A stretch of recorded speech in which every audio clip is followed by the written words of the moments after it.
ज़बूर 32 गुनाह का इकरार और माफ़ी। मुबारक है वो जिसकी खता बख्शी गई और जिसका गुनाह ढांका गया। मुबारक है वो आदमी जिसकी बदकारी को खुदावंद हिसाब में नहीं लाता और जिसके दिल में मकर नहीं। जब मैं खामोश रहा तो दिन भर के करहाने से मेरी हड्डियां गुल गई, क्योंकि तेरा हाथ रात दिन मुझ पर भारी था।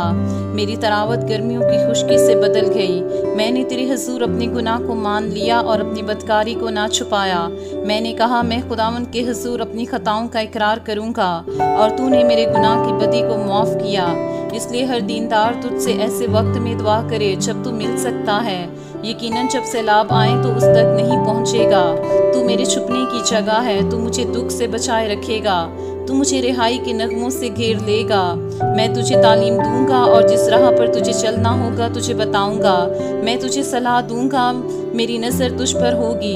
तुम घोड़े या खच्चर की मालिक ना बनो जिनमें समझ नहीं, जिनको काबू में रखने का साज दहाना और लगाम है, वरना वो तेरे पास आने के भी नहीं। शरीर पर बहुत सी मुसीबतें आएंगी, पर जिसका तवक्कल खुदावंद पर है रहमत उसे घेरे रहेगी।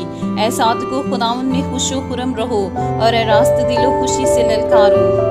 खुदा के जिंदा पाक कलाम के पढ़े और सुने जाने के वसीला से